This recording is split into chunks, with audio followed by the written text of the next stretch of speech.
오늘 제가 선택한 본문은 신신명 42행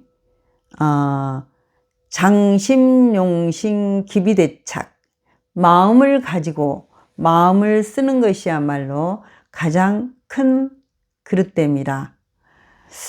마음을 가지고 마음을 쓰는 것, 우리들이 생각하는 마음은 감정이나 느낌, 생각, 자기의 어떤 의식의 흐름이 변화하면서 일어났다 사라지는 것들을 마음이라고 합니다.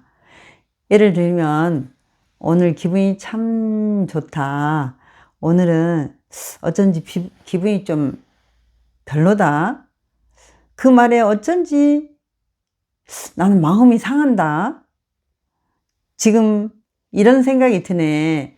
이건 다 마음이 드러나는 현상이죠. 그 드러나는 현상을 가지고 다시 마음을 쓰는 건 가장 큰 그릇됨이다, 이런 뜻이죠. 분별이 일어나는데 거기에 주착하고 그 주착한 것을 다시 분별하고 주착하고 분별하고 주착하고 하는 것이죠. 좀 더 깊이 풀어보면 장심, 장차장, 장은 그 군대에서 장군이 병력을 이끄는 것을 말합니다. 장심, 마음을 장차하다. 내가 들어서 마음을 챙기고 내가 들어서 작동시키려고 하고 있습니다. 내 생각을 장치해서 마음을 드러내기 시작하면 장군이 병력을 이끈다. 수없는 생각, 느낌, 감정이 일어나서 따라오죠. 나는 한 생각 했을 뿐인데 우주 만유가 함께 일어나서 거대한 병력처럼 내 뒤를 따라오는 것입니다. 용심이란 마음을 쓰는 것입니다. 심지는 원래 없다, 없는 거, 나도 없고 경계도 없고 자성도 없고 심지도 없고. 심지는 원래 없는 것입니다. 그 없는 것을 확인하는 것이 깨달음이고, 그 깨달음에 통하면 내가 들어서 따로 챙길 마음이 있지 않습니다. 생각도 심지도 챙길 마음도 다 사라지는데 뭐가 남아있겠습니까? 아무것도 없습니다. 장심, 마음을 가지는 데서 이미 나라는 생각이고 어긋난 것입니다. 경계가 있어지는 것이죠. 나를 들면 경계를 함께 들고 있는 것입니다. 용심, 어긋난 마음을 쓰니까 내 생각을 가지고 다시 경계를 없애야겠다? 그것은 법문을 인용해서 법문에 아무것도 없다, 그러니까 그래 법문에서 아무것도 없다 했으니까 내려놓자 하고 내려놓든지, 아니면 공부를 해서 더 큰 마음으로 이해를 하든지, 다 내가 들어서 잠시 내려놓은 것입니다. 그것도 다 마음을 쓰고 있는 것입니다. 경계가 가라앉으니까 잠시 자성을 세웠다고 생각하는 것이죠. 자성은 내가 들어서 세우고 말고 할 게 없습니다. 언제나 세워져 있고 어디로 사라진 적이 없습니다. 내가 들어서 자기로 하는 것은 다 자성을 겉에는 막처럼 가리고 있는 것입니다. 자기, 지을작, 활리, 자기 의도에 따른 인위적이고 의도적인 행동으로 자기 마음의 작용을 조작하는 것입니다. 선불교에서는 자귀, 자기가 마음을 고요히 하는 것을 가장 경계하고 있습니다. 어느 날 마저 도일선사가 법당에서 자선을 하고 있는데 회양선사가 법당 밖에서 벽돌을 가져다가 바위 위에서 막 소리를 내면서 뿍뿍뿍 이렇게 갈기 시작합니다. 바위 위에서 벽돌을 가니까 얼마나 시끄럽겠습니까? 도일이 아무리 마음을 모아서 이렇게 챙기면서 자선을 해보려고 해도 그 돌 돌아가는 소리가 시끄러우니까 마음을 하나로 모을 수가 없습니다. 그러니까 도일이 법당문을 팍 열고 나서, 스님, 지금 뭐 하시는 겁니까? 스님은 아무렇지도 않게, 너는 뭐 하냐? 자선하죠. 자선해서 뭐 하려고? 부처되려고요. 그래? 나는 벽돌을 갈아서 거울을 만들려고 한다? 예? 벽돌을 갈아서 어떻게 거울이 됩니까? 해양선사가 도일에게 낚싯밥을 던졌는데 그걸 모르고 탁 물어버린 거죠. 일부러 자선을 방해하려고 그 법당문 앞에 돌을 빡빡 갈고 있는 거죠. 근데 자선을 하면서 이미 요란해져서 해양선사 의도대로 따라와 버린 거잖아요. 그래서 해양선사의 낚싯밥을 꽉 물었습니다. 그대가 앉아서 자선을 한다지만 그 자선으로 부처가 된다는 건 벽돌을 갈아서 거울을 만들겠다는 것과 같은 거요? 뭐라고요? 그러니까 좀 어처구니가 없잖아요. 그러니까 도일이 묻기를, 그럼 스님은 어떻게 합니까? 스님은 별 다른 방법이 있어요? 그 말이죠. 해양선사는 도일에게 다시 묻습니다. 수레가 가지 않으면 수레를 때려야 되겠느냐? 수레를 끌고 있는 소를 때려야 되겠느냐?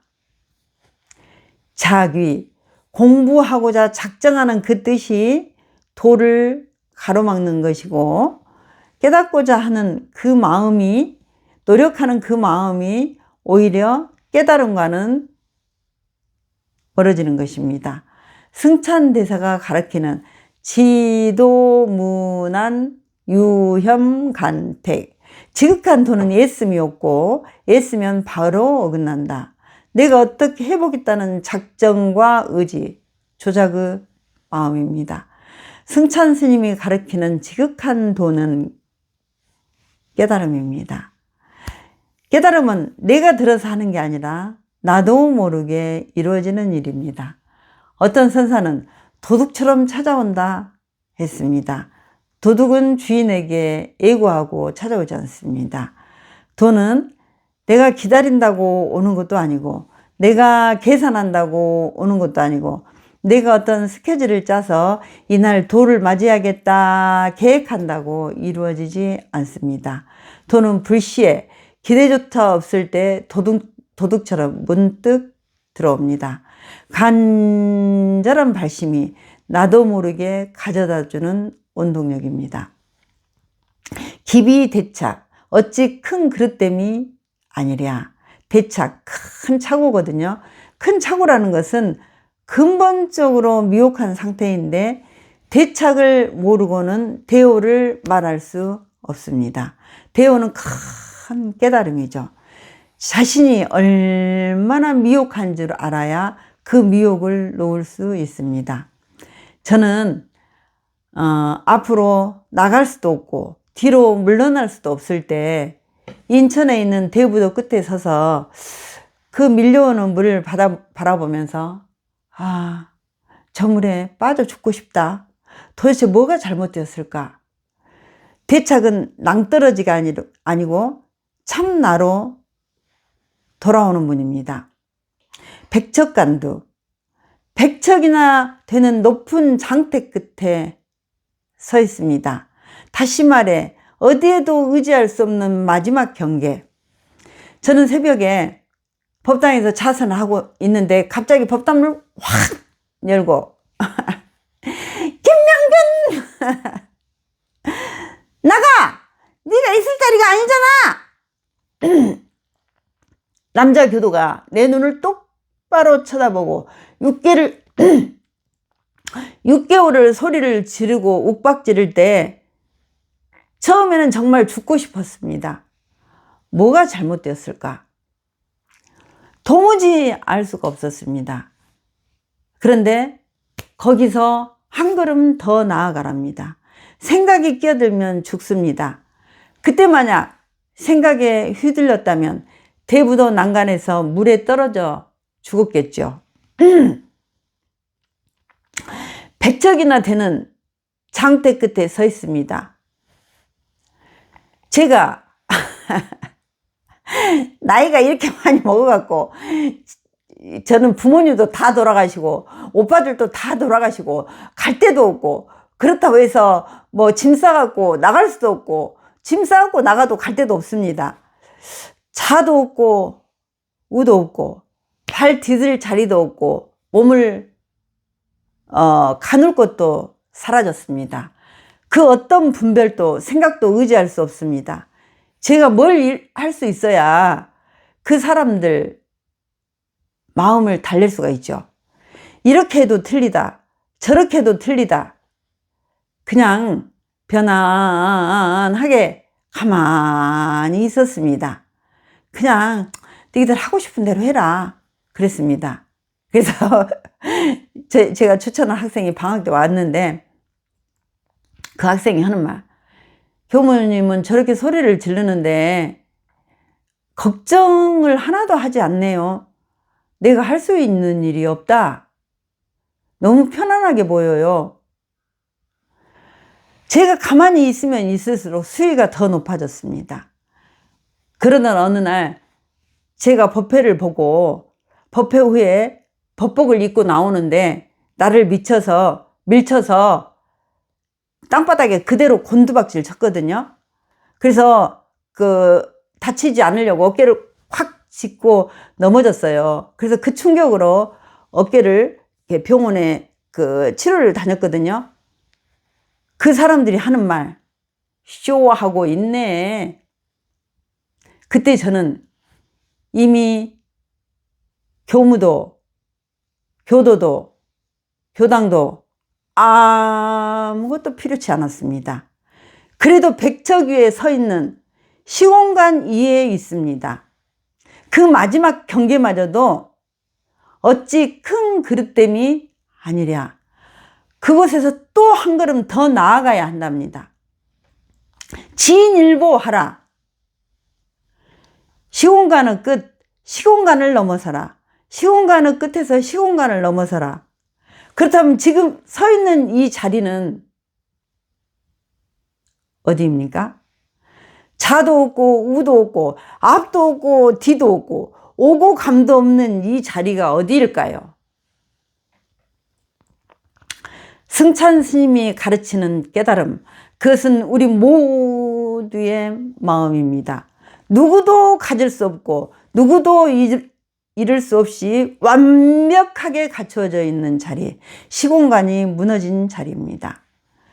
토요일날 저녁에 아무 이유도 없이 울었습니다. 일요일 아침 자세를 마치고 아침을 먹고 방에 앉아 있는데 또 울음이 나왔습니다. 오늘 설교를 어떻게 하지? 왜 이렇게 눈물이 나지? 하고 있는데 하얀 구름이 온 세상을 뒤덮어 버렸습니다. 의식도, 생각도, 기억도 모두 사라졌습니다.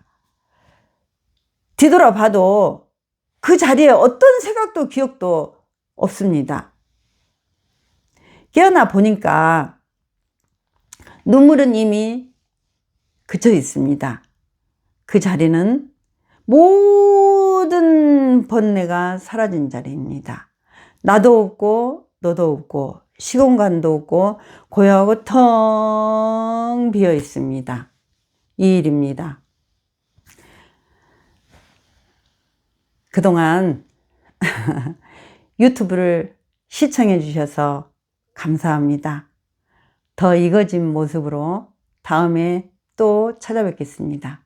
감사합니다.